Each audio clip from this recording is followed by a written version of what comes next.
మాట్లాడే ప్రయత్నం చేద్దాం.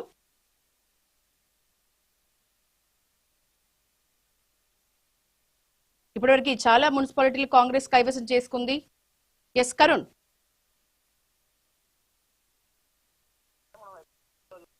మనకు ఎన్నికల ఫలితాలు చూస్తా ఉన్నాం. అయితే హంగు దాదాపు 18 మున్సిపాలిటీలో హంగ్ వచ్చింది. 18 మున్సిపాలిటీలో హంగ్ వచ్చిన చోట్ల అధికార కాంగ్రెస్ పార్టీ కావచ్చు, ప్రతిపక్ష బీఆర్ఎస్ పార్టీ కావచ్చు, వీళ్ళంతా ఎవరైతే ఇండిపెండెంట్ గా గెలిచిన అభ్యర్థులు ఉంటారో వాళ్ళను క్యాంపుకు తరలించే ప్రయత్నం చేస్తా ఉన్నారు. ఈ నేపథ్యంలోనే చాలా చోట్ల ఉద్రిక్త వాతావరణం నెలకొంటా ఉంది. ఇంతకుముందుకే అలియాబాద్ లో, మేడ్చల్ మల్కాజ్గిరి జిల్లా సంబంధించి అలియాబాద్ లో ఒక ఇండిపెండెంట్ అభ్యర్థి లోపలికి వెళ్లే ప్రయత్నం చేస్తా ఉంటే మిగతా వాళ్ళు అడ్డుకోవడం, లేకుంటే క్యాంపుకు తరలించే ప్రయత్నం చేయడంతో అక్కడ ఉద్రిక్త వాతావరణం నెలకొంది. పోలీసులు అక్కడ చేరుకుని దాన్ని గొడవను సద్దుమణించే ప్రయత్నం చేశారు. మనకు ఇప్పటివరకు హంగ్ వచ్చిన దాంట్లో మనం చూస్తే దేవరకద్ర, మహబూబ్ నగర్ జిల్లాకు సంబంధించి దేవరకద్ర, ఆలంపూర్, అట్లాగే సంగారెడ్డి జిల్లాకు సంబంధించి కోహీర్, అట్లాగే మహబూబాబాద్ జిల్లా కేసముద్రం, ఆసిఫాబాద్, అమరచింత, క్యాతనపల్లి, జనగామ, జిన్నారం, జమ్మికుంట, వేములవాడ, రాయకల్. సో ఇట్లా దాదాపు 18 మున్సిపాలిటీలో హంగు వాతావరణం ఏర్పడింది. మొత్తం కనుక చూసుకున్నట్లయితే ఇప్పటి వరకు 40 స్థానాల్లో 40 మున్సిపాలిటీల్లో కాంగ్రెస్ పార్టీ విజయకేతనం ఎదురవేసింది. ఇంకా 39 స్థానాల్లో, మిగతా 7 స్థానాల్లో మాత్రమే బీఆర్ఎస్ పార్టీ మున్సిపాలిటీలు కైవసం చేసుకోంది. బీజేపీ ఆదిలాబాద్ లో బీజేపీ ప్రభావం అయితే కొనసాగుతున్న పరిస్థితి కనిపిస్తా ఉంది. అయితే మొత్తానికి 2582 వార్డులో అన్ని మున్సిపాలిటీ 116 మున్సిపాలిటీలలో ఉన్నటువంటి 2582 వార్డుల్లో ప్రస్తుతానికి 2361 వార్డుల ఫలితాలు బయటకు వచ్చినాయి.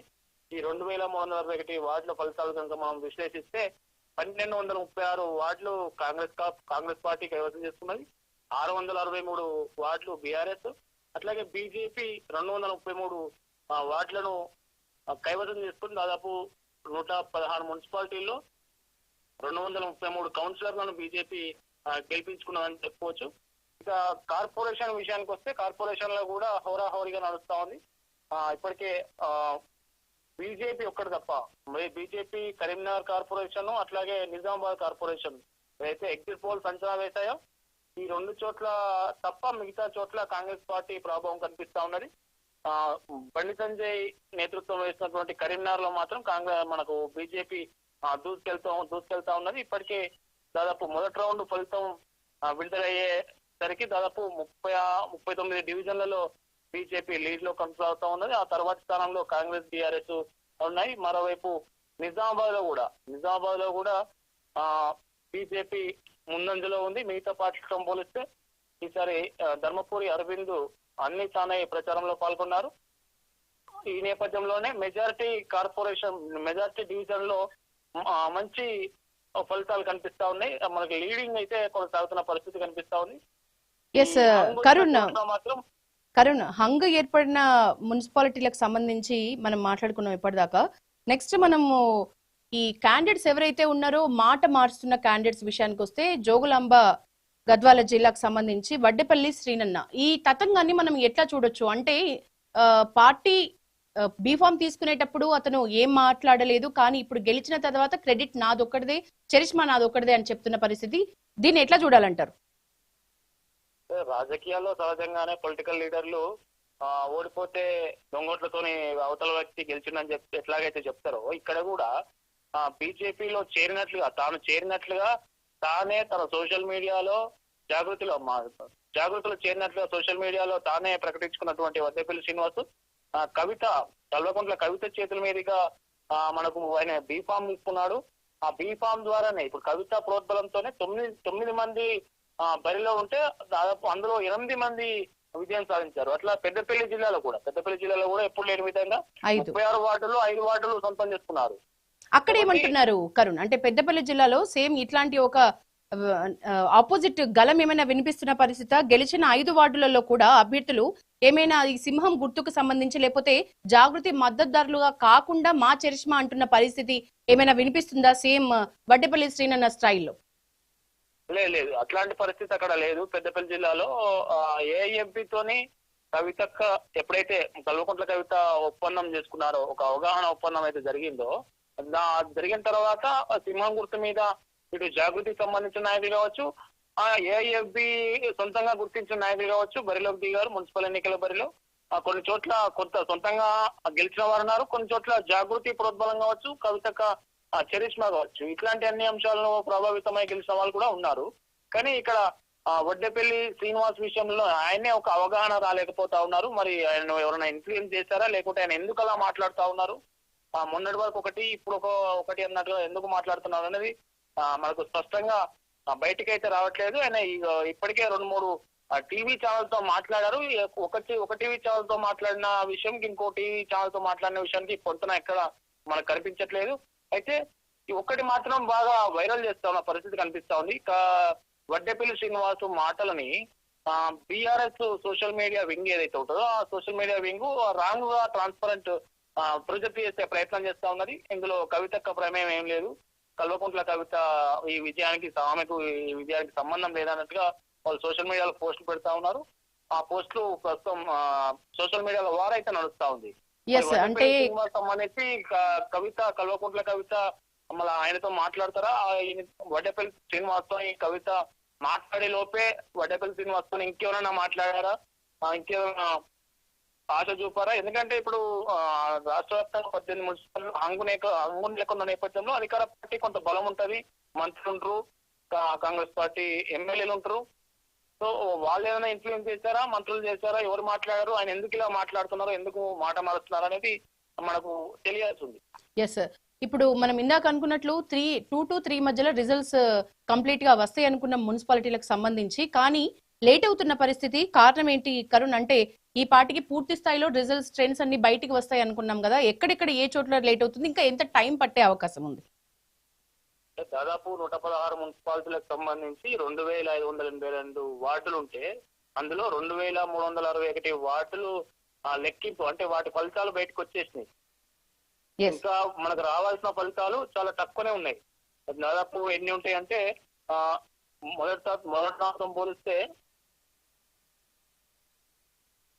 మనకు తక్కువ వార్డులే ఉన్నాయి. ఇంకా మిగిలి ఉన్న వార్డులు మనం లెక్కించాల్సిన వార్డులు చాలా తక్కువ వార్డులే ఉన్నాయి. కాబట్టి ఒక గంట సేపట్లో మున్సిపాలిటీల వార్డులు అయితే ఉంటే వార్డుల కౌంటింగ్ మొత్తం పూర్తయి ఫలితాలు బయటకు వచ్చే అవకాశం ఉంది. ఇంకా 221 వార్డుల ఫలితాలు మాత్రమే మిగిలి ఉన్నాయి. ఈ 221 ఫలితాలు ఎందుకు మిగిలి ఉన్నాయి అంటే కొన్ని చోట్ల 33 వార్డులు, 37 వార్డులు, 49 వార్డులు. ఇప్పుడు కామారెడ్డి కనుక చూస్తే కామారెడ్డిలో 49 వార్డులు ఉన్నాయి. కామారెడ్డి మున్సిపాలిటీకి సంబంధించి అక్కడ ప్రస్తుతానికి 33 వార్డుల ఫలితాలు బయటకు వచ్చినాయి. ఇంకా కొన్ని ఫలితాలు రావున్నాయి. అట్లాంటి ఎక్కడెక్కడైతే ఎక్కువ వార్డులు ఉన్నాయో ఆ వార్డుల దగ్గర కొంత లేట్ అవుతా ఉన్నది. మళ్ళీ దాదాపు 20,000 సిబ్బంది 136 కౌంటింగ్ కేంద్రాల్లో 20,000 సిబ్బంది నిర్విరామంగా కౌంటింగ్ చేస్తా ఉన్నారు. ఎందుకంటే బ్యాలెట్ పేపర్లు కదా, బ్యాలెట్ పేపర్లు ఒక్కొక్కటిగా లెక్క పెట్టాల్సి ఉంటుంది, లెక్క పెట్టాల్సి ఉంటుంది. అయితే చెల్లి నోట్లు ఉంటే వాటిని పక్కకేసి ఆ తర్వాత వాటిని వ్యాలిడిటీని చెక్ చేయడం జరుగుతుంది. సో ఇట్లాంటి కారణాల వల్ల కొంత ఆలస్యం అవుతుంది. తప్పితే మున్సిపాలిటీలో ఇంకొక హాఫ్ అన్ అవర్ 1 అవర్ లోపు మున్సిపాలిటీలో ఫలితాలు పూర్తిగా వచ్చే అవకాశం ఉంది. కార్పొరేషన్ ఎన్నికలకు సంబంధించి ఇంకొంత లేట్ అయ్యే అవకాశం మనకు స్పష్టంగా కనిపిస్తా ఉంది.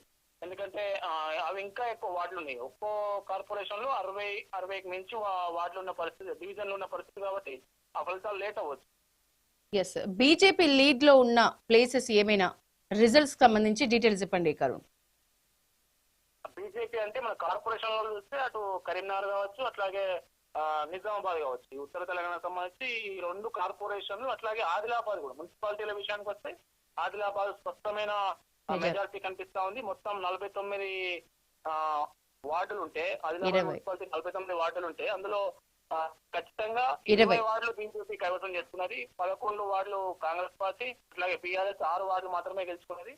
ఇక దాని తర్వాత చూస్తే మనకు జగిత్యాల జిల్లాలో రాయకల్ బీజేపీకి మంచి పట్టినటువంటి ప్రాంతంగా చెప్పొచ్చు. ఇక్కడ 5 మంది కౌన్సిలర్లు బీజేపీ నుంచి గెలిచారు. కాంగ్రెస్ బీఆర్ఎస్ కంటే ఎక్కువ మంది ఇక్కడ గెలిచిన సందర్భం. ఇక్కడ స్పష్టమైన మెజారిటీ ఎవరికి రాలేదు. 5 బీజేపీకి ఉన్నది, 3 బీఆర్ఎస్, 3 కాంగ్రెస్. కాబట్టి మన అధికార పార్టీ ఏం చేస్తుంది, ఇతరులు కూడా పెద్దగా తీసుకోవడానికి లేదు. వాళ్ళని కలుపుకొని, అంటే ఇంకా బీజేపీ ఇక్కడ చైర్పర్సన్ పీఠం ఏర్పాటు చేయాలంటే ఇంకా 2 కౌన్సిలర్లు అవసరం పడుతుంది. కానీ ఇతరులు ఇండిపెండెంట్ గెలిచిన వ్యక్తి ఒకరే ఉన్నారు. కాబట్టి ఇక్కడ ఎవరు ఏ నిర్ణయం తీసుకుంటారో ఎవరు ఎటు పోతారు అనేది మనం చెప్పలేము. అట్లాగే మెట్పల్లి కూడా బీజేపీ కౌన్సిలర్ ఎక్కువ గెలిచినటువంటి మున్సిపాలిటీగా మనం చూడొచ్చు. ఇక్కడ 7 మంది 26 వార్డులు ఉంటే 19 వార్డుల రిజల్ట్ మాత్రమే బయటకు వచ్చింది. ఇంకా 7 మంది కౌన్సిలర్లు బీజేపీ నుంచి గెలిచారు. ఈ 7 మంది కౌన్సిలర్ అనేది బీఆర్ఎస్ కాంగ్రెస్ తో పోలిస్తే ఎక్కువ. బీఆర్ఎస్ కాంగ్రెస్ తో 5 మంది చొప్పునే విజయం సాధించారు ఇప్పటి వరకు. ఇంకా దాని తర్వాత గద్వాల్ జిల్లాలో కూడా కొంత ప్రభావం చూపిస్తారు. ఇక్కడ మెట్పల్లి విషయంలో కరుణ్ ఇంకొక 7 వార్డుల్లో రిజల్ట్స్ రావాల్సి ఉంది. సో ఆ 7 వార్డుల రిజల్ట్స్ వచ్చినప్పుడు పరిస్థితులు ఎంతవరకు మారే పరిస్థితి కనిపిస్తుంది బీజేపీ గూర్చి ఆలోచిస్తే? ఆ 7 వార్డులో కూడా బీజేపీకి ఖచ్చితంగా ఒక 4 వార్డులు ఉంటాయనేది మనకు లోకల్ నుంచి ఉన్నటువంటి సమాచారం. మొత్తం 7 వార్డులో ఒక 4 వార్డులు బీజేపీకి వస్తే బీజేపీ ఇక్కడ ఖచ్చితంగా చైర్పర్సన్ పీఠను కైవసం చేసుకునే అవకాశం అయితే మనకు స్పష్టంగా అనిపిస్తుంది. ఇండిపెండెంట్ కూడా 2 కలుపుకుంటే ఇక్కడ బీజేపీకి అవకాశాలు అయితే మెండుగా ఉన్నాయి. అట్లాగే కామారెడ్డి గురించి మాట్లాడుకుంటే కామారెడ్డిలో ఆల్రెడీ 13 లీడ్ లో బీజేపీ ఉన్నది, 14 లీడ్ లో కాంగ్రెస్ ఉంది. బీఆర్ఎస్ కేవలం 5కు పరిమితమైంది. ఇండిపెండెంట్ ఒకళ్ళు ఉన్నారు. సో అక్కడ కూడా ఏమైనా రిజల్ట్స్ ని తారుమారు చేసే పరిస్థితి బీజేపీకి లీడ్ లో ఉండే పరిస్థితి కాంగ్రెస్ తో ఈక్వల్ గా ఉండే పరిస్థితి కనిపిస్తుందా? కామారెడ్డిలో ఒక విషయం ఏం చెప్పుకోవచ్చు అంటే, కామారెడ్డి నుంచి టీపీసీసీ అధ్యక్షుడు మహేష్ కుమార్ గౌడ్, అట్లాగే కామారెడ్డి ఎమ్మెల్యే కాటిపల్లి వెంకటరమణారెడ్డి. సో వీళ్ళిద్దరు కాటిపల్లి వెంకటరమణారెడ్డి గురించి చూస్తే మనకు ఇద్దరు సీఎం లో ఓడించిన చరిత్ర ఆయనకు ఉన్నది. జాయింట్ కిల్లర్ గా ఆయనకు పేరున్నది. కామారెడ్డిలో మెజారిటీ వార్డులను కైవసం చేసుకునేందుకు ఆయన మొదటి నుంచి ప్రచారంలో ఉన్నారు. చాలా నిక్కచ్చిగా మాట్లాడే వ్యక్తి మనకు కామారెడ్డి ఎమ్మెల్యేగా ఉన్నారు. అట్లాగే టీపీసీ చీఫ్ గా కూడా అతని ప్రభావం, టీపీసీ చీఫ్ గా మహేష్ కుమార్ కూడా తన ప్రాతినిధ్యం వహిస్తున్న ప్రాంతంలో మున్సిపాలిటీ గెలవాలనే దాని మీద కూడా ఆయన కూడా పెద్ద ఎత్తున వ్యూహంతో ముందుకెళ్లారు.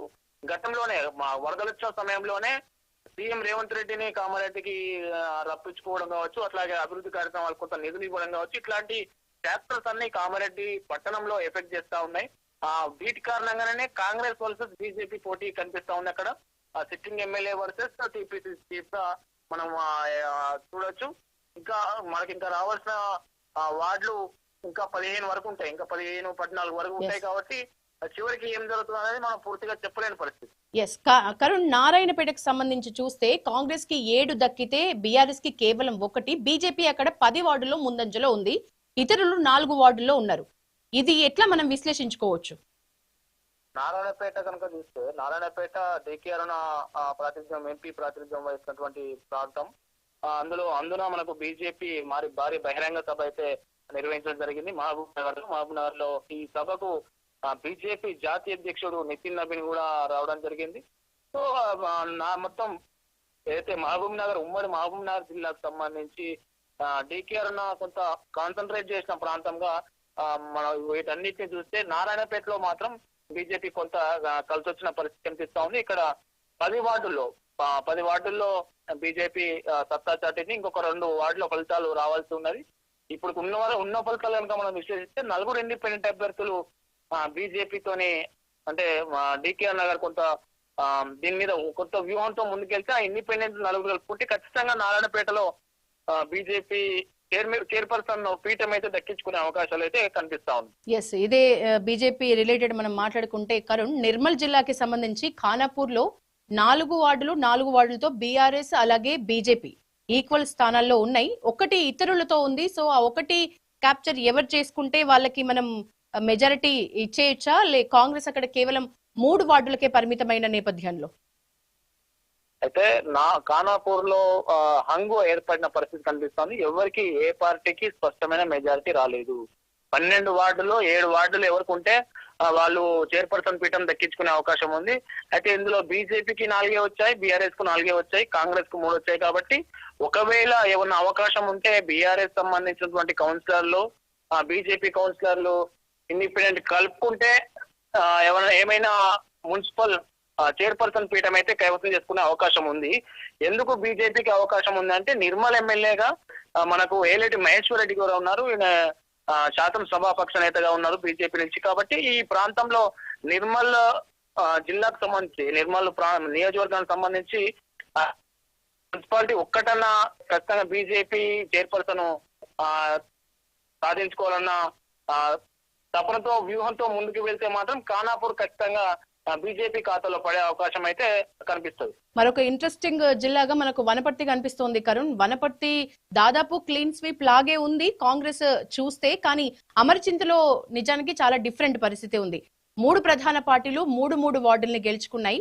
ఉన్న 10 వార్డుల్లో ఒక్కటి ఇతరులు గెలుచుకున్నారు. సో దీన్ని ఎట్లా మనం విశ్లేషించుకోవచ్చు అమరచింత గురించి? అమరచింత కూడా సేమ్ హంగు వచ్చిన పరిస్థితి. ఏ పార్టీకి స్పష్టమైన ఆధిక్యం రాలేదు. ఒక ఇండిపెండెంట్ అభ్యర్థి, అట్లాగే 3 పార్టీలకు సంబంధించి ముగ్గురు చొప్పున అభ్యర్థులు విజయం సాధించారు. ఇక్కడ వనపర్తి కూడా ఈ వనపర్తి జిల్లాలో సంబంధించి అటు వనపర్తి కావచ్చు, పెబ్బేరు కావచ్చు, ఆత్మకూరు కావచ్చు, అమరచింత కావచ్చు, కొత్తకోట కావచ్చు, ఇవన్నీ కాంగ్రెస్ ఎమ్మెల్యేలు ప్రాతినిధ్యం వహిస్తున్న ప్రాంతంగా మనం చెప్పవచ్చు. కాబట్టి ఇక్కడ వనపర్తి ఎమ్మెల్యే మేఘారెడ్డి నేతృత్వంలో ఆయన కనుక కొంత చొరవ తీసుకొని ఇండిపెండెంట్ లో ప్లస్ బీజేపీ కావచ్చు, బీఆర్ఎస్ కావచ్చు, వీళ్ళ ఎమ్మెల్యేలు ఎవరినైనా కొంత ఆయన దిక్కు కాంగ్రెస్ పార్టీ వైపు తీసుకుంటే కాంగ్రెస్ పార్టీ ఇక్కడ చైర్పర్సన్ పీఠం కైవసం చేసుకునే అవకాశాలే మెండుగా కనిపిస్తా ఉన్నాయి. సిద్దిపేట జిల్లాకు సంబంధించి మాట్లాడుకుంటే కరుణ్, హుస్నాబాద్ మినహాయిస్తే మిగతా అన్ని చోట్ల కూడా కాంగ్రెస్ వెనక్కి నెట్టింది బీఆర్ఎస్. సో ఇక్కడ ఏ ప్రాంతాల గురించి, చేర్యాల, దుబ్బాక, గజ్వేల్, హుస్నాబాద్, ఇందులో వార్డులకు సంబంధించి రిజల్ట్స్ చూస్తే మనం ఎట్లా విశ్లేషించుకోవచ్చు దీన్ని? సో చేర్యాల ప్రాంతం కనుక చూస్తే చేర్యాల మున్సిపాలిటీ 12 వార్డులు ఉన్నాయి. 12 వార్డుల్లో బీఆర్ఎస్ 7, అట్లాగే కాంగ్రెస్ 5 అని చెప్తా ఉన్నారు.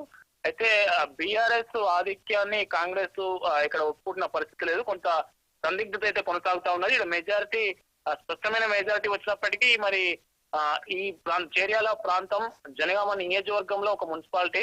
ఈ జనగామ నియోజకవర్గం ఎమ్మెల్యేగా మనకు పల్లా రాజేశ్వరరెడ్డి గారు ఉన్నారు. పల్లా రాజేశ్వరరెడ్డి ఆయనే వ్యూహంతో ముందుకెళ్తే చేర్యాల పీఠం ఖచ్చితంగా ఇక్కడ దక్కించుకునే అవకాశం ఉంటుంది బీఆర్ఎస్. సో దుబ్బాక విషయానికి వస్తే దుబ్బాకలో కాంగ్రెస్ పార్టీ ఏమాత్రం ప్రభావం చూపలేకపోయింది. ఇక్కడ ఈ ఇన్ఛార్జ్ గా తుమ్కుంట నర్సారెడ్డి ఉన్నారు. మనకి గజ్వేల్ ఇన్ఛార్జ్ ఎవరైతే ఉన్నారో దుబ్బాక ఆయన వాళ్ళ నేతృత్వంలోనే తొలిట ఈ దుబ్బాకకు సంబంధించి కూడా కాంగ్రెస్ పార్టీ ఎట్లాంటి ప్రభావం చూపలేకపోయింది.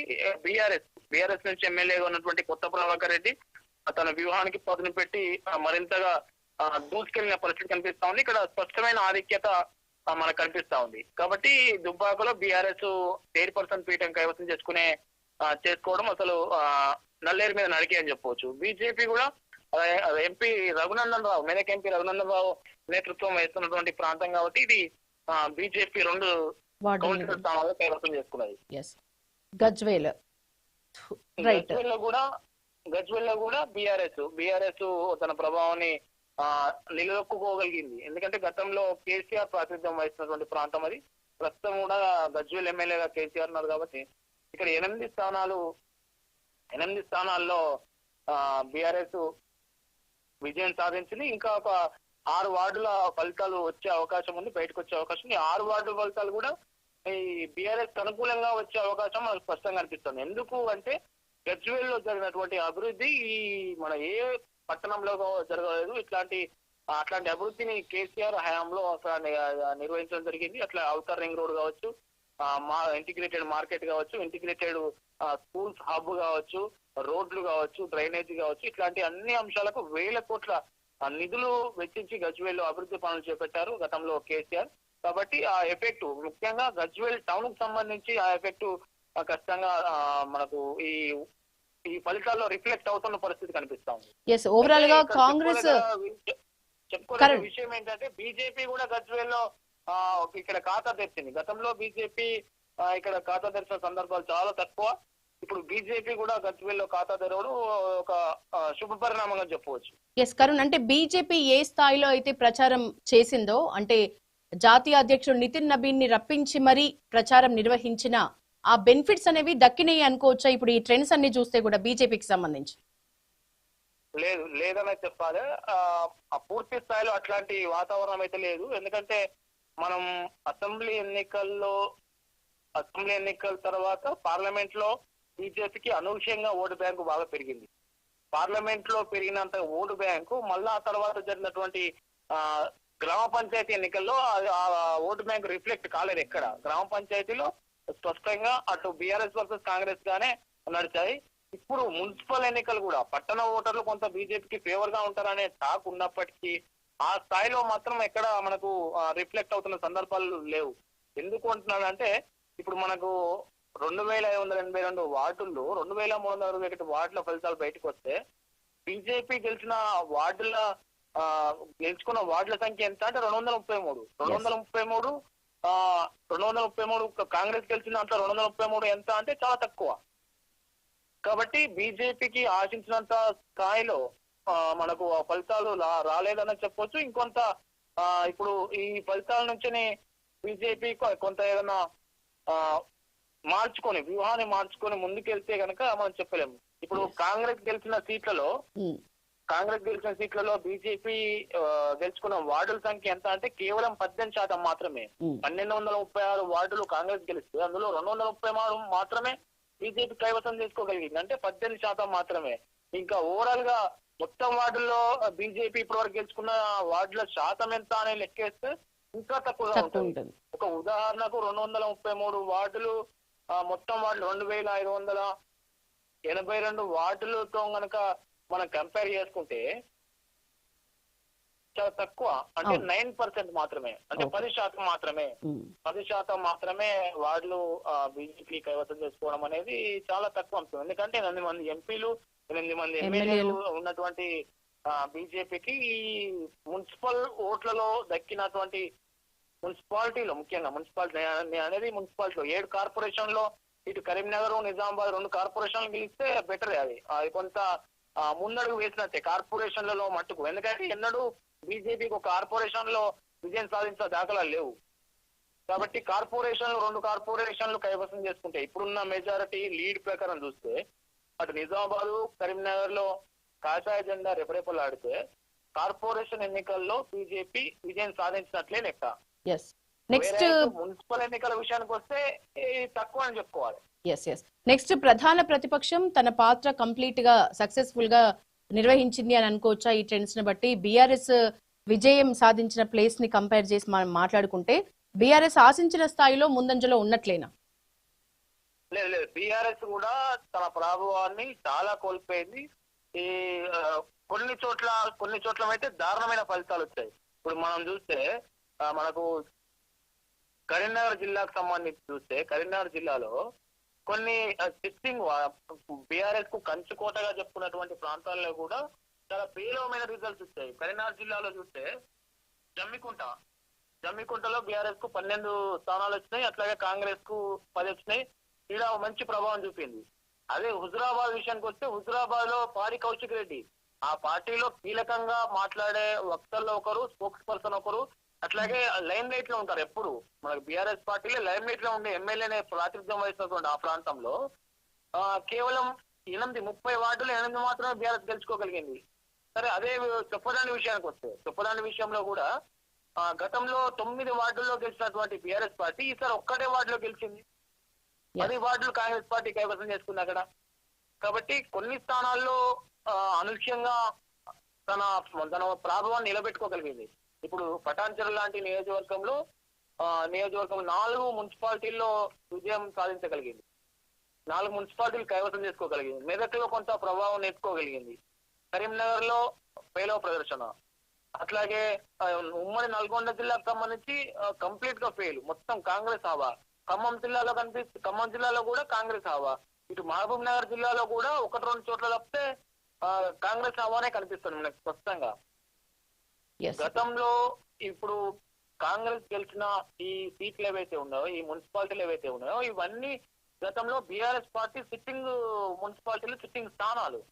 కాబట్టి బీఆర్ఎస్ కూడా కోల్పోయింది ఎక్కువ తప్పితే దాని ప్రభావాన్ని దాటి ముందుకొచ్చింది అయితే తక్కువ అని చెప్పుకోవచ్చు. అంటే బీఆర్ఎస్ సిట్టింగ్ స్థానాన్ని కూడా కాంగ్రెస్ తన ఖాతాలో వేసుకున్న ఈ పరిస్థితుల్లో కాంగ్రెస్ తన మార్క్ విజయం అందుకున్నట్లేనా ఇప్పటి వరకు వచ్చిన ట్రెండ్స్ ని బట్టి చూస్తే?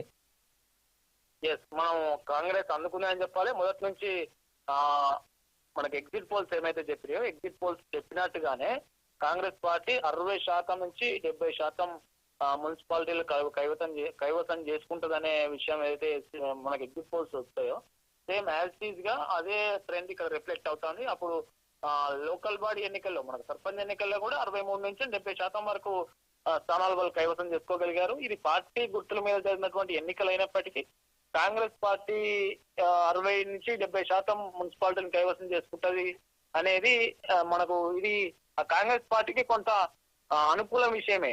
అయినప్పటికీ అధికార పార్టీ ఏ పార్టీ ఉంటే ఈ మినిమం 60 నుంచి 70% రావాలనేది మనకి ఎప్పటి నుంచో వస్తున్నది. ఎందుకంటే లోకల్ బాడీలు కంప్లీట్ గా అధికార పార్టీ వైపే ఉంటాయి. ఎందుకుంటాయంటే అధికార పార్టీ ఉంటేనే ఎమ్మెల్యే పార్టీ వైపు మున్సిపాలిటీ లేకుంటే కార్పొరేషన్ ఉంటే వాళ్ళకి ఎక్కువ అభివృద్ధి జరుగుతుందని అక్కడ ఉన్న జనాలు బలంగా విశ్వసిస్తారు. కాబట్టి సర్పంచులు ఎన్నికల్లో అయినా మున్సిపల్ ఎన్నికల్లో అయినా మనకు అట్లాంటి అధికార పార్టీ కాబట్టి గెలిచిన తప్పితే కాంగ్రెస్ కు కొత్తగా మనకు వచ్చిందైతే మనకి ఏం లేదని చెప్పవచ్చు. Yes Karun, exactly. Thank you Karun for your updates. Next మనం